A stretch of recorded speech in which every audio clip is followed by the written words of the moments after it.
Pernah mikir nggak soal sisa pembagian? Angka kecil yang sering kita abaikan pas ngerjain soal matematika di sekolah. Nah, hari ini kita bakal lihat sisa itu dari sudut pandang yang beda. Dan kita bakal nemuin kekuatan matematika yang luar biasa tersembunyi di dalamnya. Oke, ini dia peta perjalanan kita. Kita mulai dari konsep sisa yang kelihatannya sepele, terus kita pakai itu buat mecahin masalah kuno, lanjut ngelihat matematika dengan cara yang benar-benar baru, dan di ujungnya, kita bakal bongkar gimana konsep kuno ini justru jadi kunci pengaman seluruh dunia digital kita sekarang. Pertanyaan ini nih inti dari semua obrolan kita. Masih ingat kan pembagian bersusun di sekolah?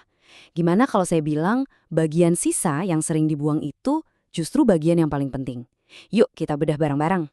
Oke, kita mulai dari yang paling dasar dulu ya. Kita bangun fondasinya, biar kita semua ngomongin hal yang sama. Pertama-tama, kita samain dulu persepsi kita. Yang kita maksud di sini itu bilangan bulat. Jadi, nggak ada koma, nggak ada pecahan, cuma angka utuh aja. Kayak -3, 0, 8, atau 8.765. Simpel kan? Nah, visualnya kayak gini nih. Garis bilangan yang udah akrab banget sama kita. Semua angka yang bakal kita oprek-oprek hari ini, ya adanya di garis ini. Inilah lapangan bermain kita. Nah, ini dia aturan mainnya. Namanya teorema pembagian Euklides. Kelihatannya rumit ya, tapi intinya gampang banget. Kalau kamu bagi satu bilangan bulat dengan bilangan lain, kamu pasti akan selalu dapat hasil bagi sama sisa yang unik.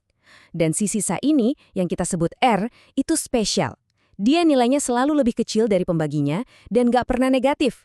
Si R inilah bintang utamanya. Nah, karena kita udah ngerti kekuatan si sisa ini, sekarang kita bisa pakai itu buat mecahin salah satu masalah matematika tertua, nyari faktor persekutuan terbesar, atau yang kita kenal sebagai FPB. Jadi, FPB itu apa sih?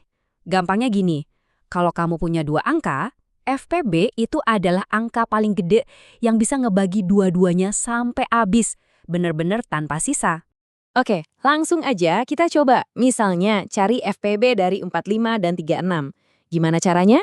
Mungkin kalian ingat cara yang diajarin di sekolah dulu yang ya agak lama. Pakai cara lama nih ya. Pertama kita daftar dulu semua angka yang bisa membagi 45. Ada 1, 3, 5, 9, 15, sama 45. Terus kita lakuin hal yang sama buat 36. Wah, daftarnya lebih panjang lagi nih. Ada 1, 2, 3, 4, 6, 9, dan seterusnya. Udah mulai kerasa kan ribetnya? Terakhir, kita bandingin deh dua daftar tadi. Cari angka paling gede yang ada di dua-duanya. Dan ketemulah angka 9. Cara ini emang benar.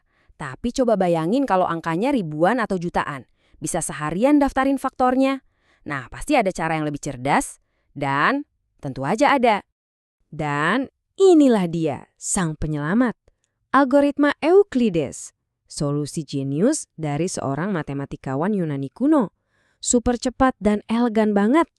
Keajaibannya tuh di sini nih, si Euklides ini sadar, ternyata nyari FPB dari dua angka itu hasilnya sama persis kayak nyari FPB dari angka yang lebih kecil dan sisanya. Ingat kan si R tadi? Ini benar-benar nyederhanain masalahnya secara drastis. Yuk kita lihat langsung cara kerjanya pakai angka yang lebih gede, 312 dan 70. Langkah 1, 312 dibagi 70, sisanya 32. Oke, sekarang triknya, kita lupain angka 312, kita geser fokus ke 70 dan si sisa, 32. Kita ulang prosesnya, 70 dibagi 32, sisanya 6. Geser lagi, 32 dibagi 6, sisanya 2. Terakhir nih, 6 dibagi 2, sisanya 0. Nah, kalau sisanya udah 0, kita berhenti. Terus jawabannya yang mana? FPB-nya itu adalah sisa terakhir sebelum kita dapat 0. Dalam kasus ini, ya angka 2. Cepet banget kan? Efisien, gak perlu pusing-pusing bikin daftar panjang. Itulah kerennya algoritma Euklides. Oke, kita udah jago nih pakai sisa buat nyederhanain masalah. Sekarang, gimana kalau kita masuk ke dunia di mana sisa itu jadi satu-satunya hal yang penting? Kenalin, aritmetika modular. Anggap aja ini matematika yang muter-muter kayak jam. Konsepnya sebetulnya simpel banget.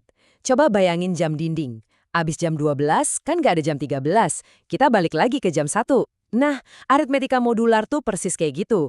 Angka-angkanya muter dalam satu siklus yang ukurannya ditentuin sama si modulus. Biar kebayang, kita lihat contohnya. Berapa sih 8 mod 4? Bayangin aja jam yang angkanya cuma 0, 1, 2, 3. Kita mulai dari 0, terus jalan 8 langkah. Kita bakal muter 2 kali penuh, dan balik lagi ke 0. Jadi, 8 mod 4 itu hasilnya 0. Ini sebenarnya cuma cara keren buat bilang sisa dari 8 dibagi 4 itu 0. Terus kalau angka minus gimana? Gampang, kita tinggal jalan mundur aja berlawanan arah jarum jam. Misalnya minus 5 mod 3. Kita punya jam isinya 0, 1, dan 2. Mulai dari 0, kita mundur 5 langkah. Dan kita bakal berhenti di angka 1. Kelihatan kan, sistem ini benar-benar konsisten dan intuitif.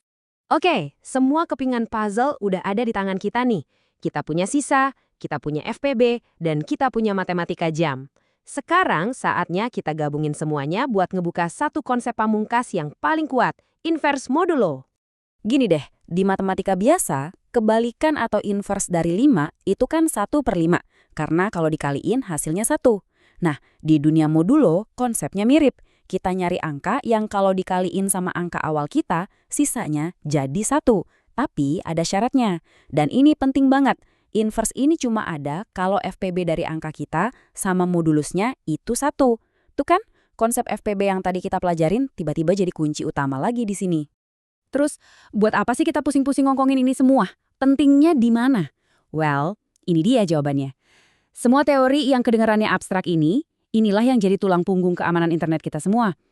Setiap kali kalian kirim email yang dienkripsi, belanja online, atau m-banking, kalian itu sebenarnya lagi pakai prinsip-prinsip ini. Ide matematika kuno yang umurnya ribuan tahun, ternyata sekarang jadi bodyguard yang ngelindungin semua rahasia digital kita setiap hari. Jadi, lain kali kalian ketemu sisa pembagian, jangan dianggap sepele lagi ya. Ingat, di balik angka kecil itu, mungkin ada kunci buat ngebuka rahasia alam semesta atau paling nggak kunci keamanan digital kita. Pertanyaannya jadi, rahasia keren apa lagi ya yang sebenarnya sembunyi di dalam angka-angka sederhana yang kita pakai tiap hari?